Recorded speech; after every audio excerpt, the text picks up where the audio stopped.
तो let's begin the topic of PRP treatment in hair loss. PRP के बारे में काफ़ी लोगों को थोड़ा अवेयरनेस कम है। तो अगर आप हेयर लॉस का ट्रीटमेंट कर रहे हो और उसमें पीआरपी आपको कैसे हेल्प कर सकता है उसका थोड़ा डिटेल में हम आपको रिवीजन दे रहे हैं आज वीडियो। तो दोस्तों, पीआरपी ट्रीटमेंट हेयर लॉस के लिए एक scientific and non surgical treatment है जो मेनली आपका बाल्डनेस या जो फर्दर हेयर लॉस हो रहा है थिनिंग रुकने में हेल्पफुल रहता है। सबसे पहले तो हेयर लॉस होता क्या है? मोस्टली मेल्स में अराउंड 80 to 90% में जेनेटिक रीजन से, स्ट्रेस की वजह से, हार्मोन्स से, इन सब से बालों में चेंज चालू होता है जिसको मेल पैटर्न बाल्डनेस या एंड्रोजेनिक एलोपेशिया बोला जाता है। कई बार न्यूट्रिशन का गैप जैसे कि विटामिन B12 और D3 की कमी, आयरन की कमी जो फीमेल्स में कॉमन होती है, उससे भी ये हेयर लॉस ट्रिगर हो गया होता है।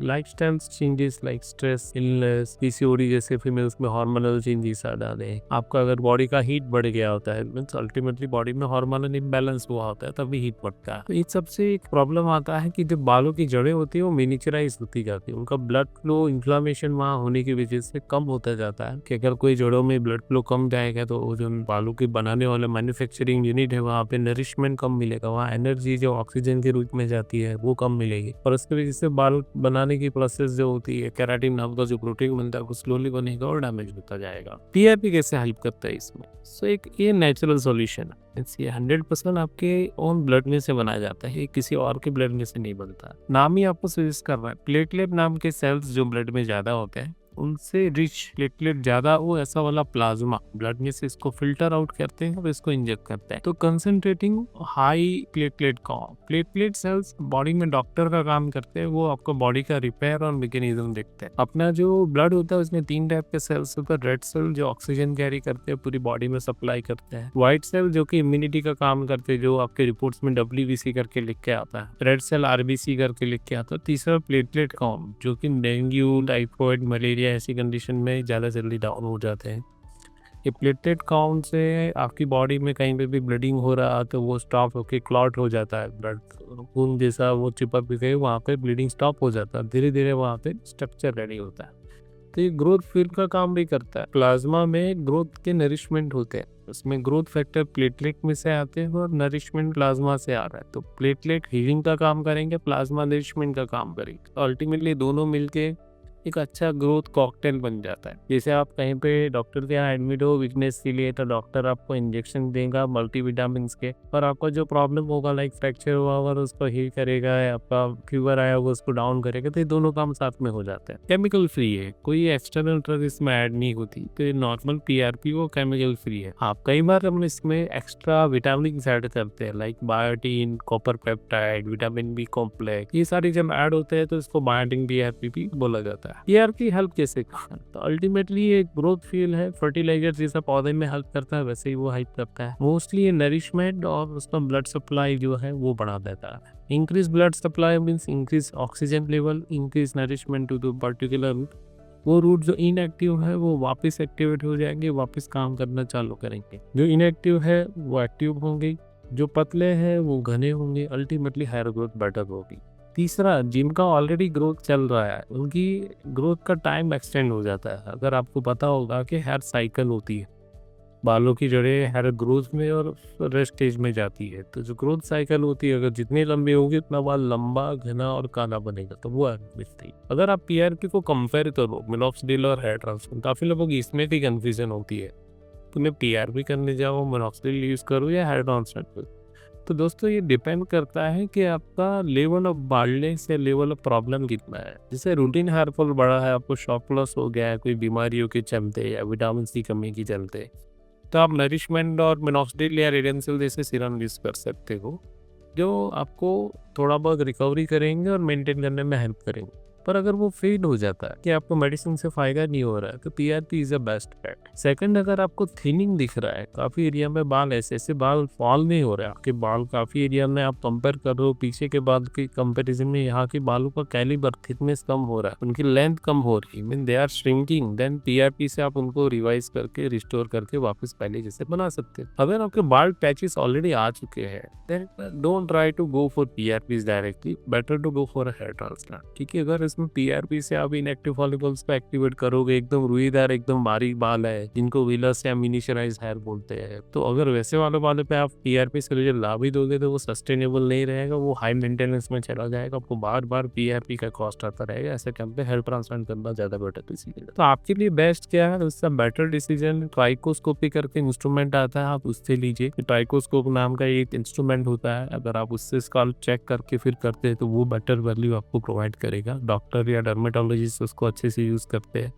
तो वो ज़्यादा हेल्प करता है। मिनोक्सिडिल मेंटेनेंस के लिए चाहिए, तो पीआरपी अकेले से स्टोरी खत्म नहीं होगी। पीआरपी से आपने थिन हेयर को स्ट्रॉन्ग कर लिया तो मिनोक्सिडिल मेंटेन के लिए अच्छा रहता है, इजी है, साइड इफेक्ट फ्री है, आप डेली यूज कर सकते हो विदाउट एनी लॉन्ग टर्म और permanent side effect. Hair transplant एक सर्जिकल रिप्लेसमेंट है, जब भी बाल पेची से बहाते जाएगा। पीआरपी एक रूम स्ट्रेटनिंग के ऊपर काम करता है, तो तीनों का ही है। Minoxidil daily nourishment and oxygen supply देने में हेल्प करता है, पीआरपी जो रूट को स्ट्रेंथ करता है, जितने रूट ज्यादा उतना सप्लाई ज्यादा, ये दोनों मिलकर अच्छा कॉम्बो काम करते हैं। और सर्जिकल हेयर ट्रांसप्लांट होता नए रूट से दाद देता है। पेन वाइज है इंग्रेजिंग वाइज मिनोक्सिडिल तो लगाने की दवाई या टैबलेट खा सकते हो पर अंदाज। हेयर ट्रांसप्लांट एक प्रॉपर सर्जरी, इसमें आपको ब्लड टेस्ट से लेके सारी चीजें होगी, जबकि पीआरपी एक माइक्रो इंजेक्शन का टेक्निक है, इसमें बड़े इंजेक्शन भी नहीं लगते। इंसुलिन सिरिंज रहता है, बहुत ही पतला सिरिंज होता है, उससे ये होता है। जब भी आप पीआरपी करते हैं तो इसका वेरी थिन नीडल से आपके माइक्रो इंजेक्शन देते हैं। इवन हम लोग तो लोकल एनेस्थीसिया भी नहीं देते, टॉपिकल एनेस्थीसिया में मैनेज कर सकते हैं। 90% टाइम्स में पीआरपी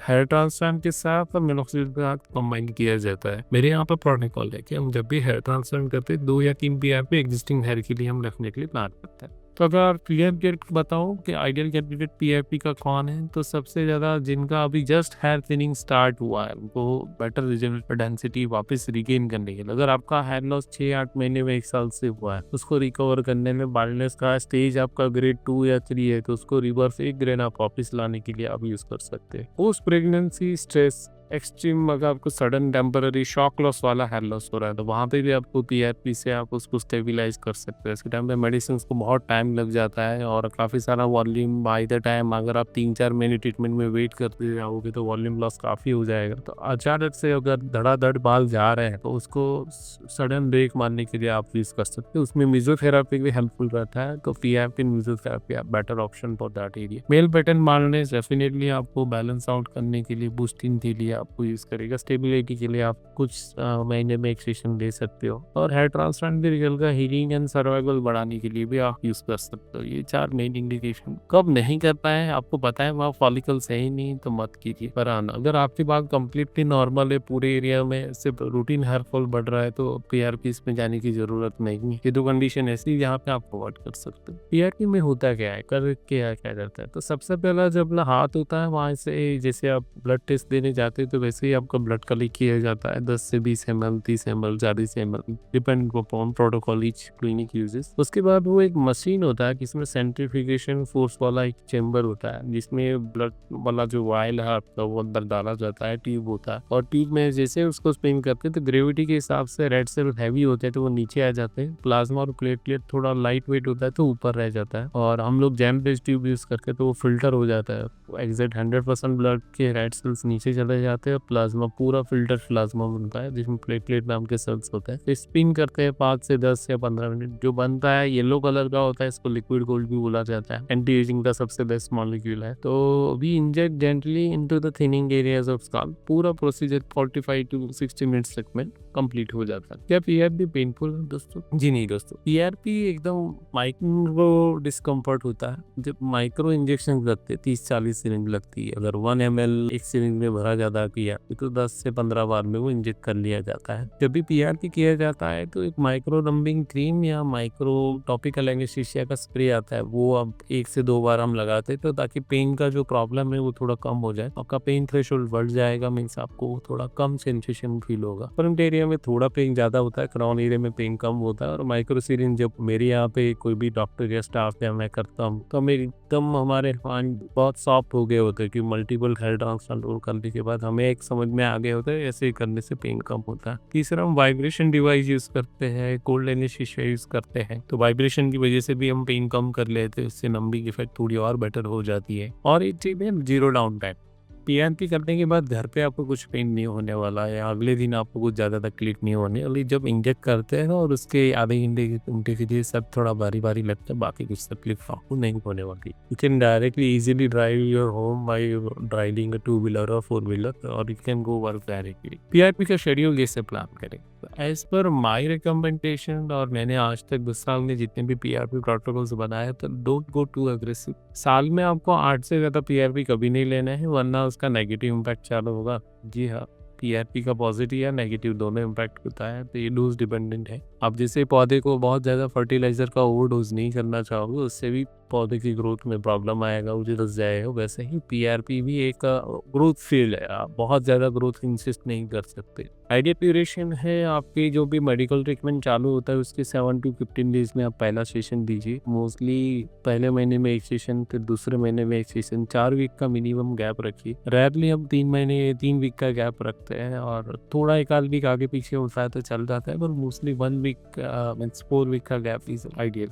पहले 3 से 4 सेशन आप मंथली ले सकते हैं, जिसको हम लोडिंग डोज या एक्टिव ट्रीटमेंट बोलते हैं। यहाँ पे आपके इनएक्टिव फॉलिकल्स एक्टिवेट होंगे, आपके थिन हेयर्स थिकनेस गेन करना चालू होंगे, थोड़ी डेंसिटी वाइज बेटर होने लगेगा, और फर्दर हेयर लॉस जो हो रहा होगा, जो ग्रोथ साइकिल बाल छोड़ रहा है, जो इनएक्टिवेशन की ओर जा रहा है, वो वापस रीएक्टिवेट होके सेटल हो जाएंगे। उसके बाद आप सेशंस का ड्यूरेशन बढ़ा सकते हैं। तो आइडियल स्ट्रेटेजी हम लोग 8 महीने में 5 पीआरपी प्रेफर करते हैं। पहले 3 PRP monthly, man 4th PRP आपका 5th मंथ में, और 6th पीआरपी आपका 7th या 8th मंथ में हम आइडियली बोलते हैं। तो ये हमने देखा है, ये ऑप्टिमम, ना ज़्यादा खर्चा आएगा पीआरपी का, ना ज़्यादा सेशन लेने पड़ेंगे, और ओवरऑल रिजल्ट अच्छे आएंगे। पीआरपी के रिजल्ट कब दिखना चालू होते हैं, ये भी एक थोड़ा इंटरेस्टिंग है। पीआरपी कोई मैजिक नहीं है कि आपको आज किया और कल रिजल्ट आ जाएंगे। इवन आपको ऐसा फील भी हो रहा है कि पीआरपी किया तुरंत रिजल्ट आ गया, तो it's not because of PRP, it may be something else that help you. PRP ideally आज करने से आज के पीआरपी का रिजल्ट आपको 2 महीने पे एक्चुअली ऑप्टिमम आना चालू होता है। In terms of hair fall control, आप हेयर फॉल के लिए पीआरपी कर रहे हो कि आपका अचानक से हेयर फॉल बढ़ गया उसके लिए, तो आज करने से 1 से 2 महीने में रिजल्ट आएगा। आपका थिकनेस, बालों का कैरेक्टर, कलर, ये सारा 3rd या 4th मंथ से इम्प्रूव होगा। तो आज का पीआरपी 4 महीने बाद, आज अभी अप्रैल में करेंगे तो मई, जून, जुलाई, अगस्त में आपको रिजल्ट दिखते हैं। तो विजिबल डेंसिटी इंक्रीज आपका 6 से 8 महीने में होता है। तो हम पहले 3 पीआरपी जब 1st, 2nd, 3rd मंथ में करते हैं, तो 6ठे महीने में पेशेंट को थिकनेस वॉल्यूम दिखता है, और 8वें महीने में ऑप्टिमम पहुंच जाता है। इसीलिए 3 के बाद हम 4था और 5वां पीआरपी थोड़ा लेट करते हैं। सो अल्टीमेटली पेशेंस आपको रखनी, बायोलॉजी टेक्स टाइम। आप रातों रात पौधा ग्रो, पौधे में से फूड और फ्लावर्स और फल नहीं है सकते, उसको टाइम लगता है। तो रियलिस्टिक एक्सपेक्टेशन रखिए। Thicker haves increase in density, not 100% but percentage wise at least 20-30% आपको एक मिनिमम एक्सपेक्टेशन रखनी थी। रिजेक्ट आपके एज के हिसाब से भी डिपेंड करता है। लाइक अगर कोई 25 पे ग्रेड 3 बालनेस में पीआरपी करता है, 40 पे करता है, तो दोनों में डिफरेंस आएगा। 40 वाले में इतना रिजल्ट नहीं आएगा, उनका स्टेम सेल्स कम हो गए होंगे। जो पीआरपी जिस पे पर काम करने वाला वो चीज़ें अगर ज़्यादा डैमेज हो चुकी है, तो उसकी कैपेसिटी कम हो गई है, then we will not able to do it। like इससे आप 65 वाट का चार्जर से आप समझ लो कि कोई डिवाइस चार्ज करे, पर उसकी बैटरी कैपेसिटी अभी 100% नहीं रही, 50% ही रही, तो वो चार्ज तो फास्ट करेगा, पर उसका कैपेसिटी 50% का, तो 50% का रिजल्ट मिलेगा। सिमिलर भी है। तो डिपेंडिंग अपॉन आपके एज, आपके बालनेस का स्टेज रिजल्ट अलग अलग आएगा। अल्टीमेटली पीआरपी कोई जवाब नहीं है, कोई परमानेंट सॉल्यूशन नहीं है। It's a maintenance thing which is helpful whenever required, whenever the medicine don't help you। Baldness is a permanent solution, but it also has some terms and conditions। PRP ideally safe है, तो आपको safest procedure अगर आप body बालनेस के लिए करनी है, तो PRP comes on the number 1 thing. Since आपका ओन ब्लड है, कोई allergy reaction, long term side effect नहीं, थोड़ा रेडनेस, थोड़ा हेडेडनेस, थोड़ा हल्का सा पेन ड्यूरिंग इंजेक्शन, ये कॉमन साइड इफेक्ट्स हैं। रेयर साइड इफेक्ट्स में यहाँ पे स्वेलिंग फॉरहेड पे आता है, जो पहले पायरोजन फ्री ट्यूब्स नहीं मिलते थे तब ज़्यादा होता था, अभी नहीं मिलता। टेक्नोलॉजी अच्छी हो गई, अच्छे सेंटर से करवाओगे तो रेयर साइड इफेक्ट आने का कोई चांस नहीं है। हम लोग जो है यूएस एफडीए अप्रूव्ड गाइडलाइंस के हिसाब से पीआरपी स्टार्ट करते हैं। उसका मशीन, उसका क्लीनिंग, उसका स्टरीलाइजेशन, ब्लड कलेक्शन, सारा स्टैंडर्ड यंग होता है, कैसोपी ड्रिवन होता है, तो रिजल्ट अच्छे आते हैं। कुछ मिथ्स है, पीआरपी इंस्टेंट रिजल्ट देते हैं, जी नहीं दोस्तों। मिनिमम 3 से 4 महीना आप विजिबल ग्रोथ के लिए पकड़ो। ज़्यादा पेन होता है नहीं, माइक्रो सिरिंजेस है, इवन फीमेल्स को भी कंफर्टेबली अच्छे से पीआरपी जम करके दे पाए। एक सेशन से फायदा होना चालू हो जाएगा नहीं, एटलीस्ट आप पहला सेशन कर रहे हो तो 2 महीना वेट करना पड़ेगा। आइडियल भी जैसे जिम आप 1 महीना करके छोड़ नहीं सकते, 3 महीना एटलीस्ट करना चाहिए सिर्फ विजिबल इनपुट के लिए। सेम टीआरपी में भी आप मल्टीपल सेशंस नीडेड। कुछ basic after care like exercise कब कर सकते हो, हेयर वॉश कब कर सकते हो, ट्रांसप्लांट के साथ कैसे कंबाइन करें। दोस्तों अगर आप 24 घंटे आपको पीआरपी के बाद हो सके तो आपको हेयर वॉश अवॉइड करना है, स्पेशली शैम्पू से, बिकॉज स्काल्प में अभी वो प्लाज्मा गया है। अगर आप ज़्यादा मसाज मूवमेंट्स करोगे, हेड मूवमेंट्स, तो वो पीआरपी वहाँ से स्काल्प की जगह पे ब्लड सर्कुलेशन में पहुंच जाएगा। सेम गोज पर एक्सरसाइज, स्वेटिंग, जिम थोड़ा एटलीस्ट 24 आवर्स अवॉइड करना है। पानी से धोना एक 12 घंटे के बाद वॉश कर सकते हो, पर gently, not too much. Helmet avoid करना है, तो ये बेसिक क्या है। जब भी आप पीआरपी कर रहे हो ट्रांसप्लांट के बाद, तो एटलीस्ट 1 महीने का गैप रखना है। अब डे ऑफ सर्जरी आप पीआरपी कर सकते हो, 7 दिन पहले कर सकते हो। एक बार सर्जरी हो गई तो एटलीस्ट 15 to 20 डेज तक पीआरपी आइडियली अवॉइड करते हैं। तो दोस्तों starting hair journey at our clinic पर, अर्बन का क्लिनिक हमारा पिंपले ग्रो में है, एफसी रोड में है, बाकी अदर मध्य ब्रांच इन दूसरे स्टेट्स में भी है। You can come at any center, have your diagnosis properly checked, and then go for a proper tailor-made plan and get best result. I hope दोस्तों ये वीडियो आपके लिए अच्छा रहा और ऐसे ही और वीडियो हम लाते रहेंगे। Stay connected with us। मिलते हैं नेक्स्ट वीडियो में। धन्यवाद।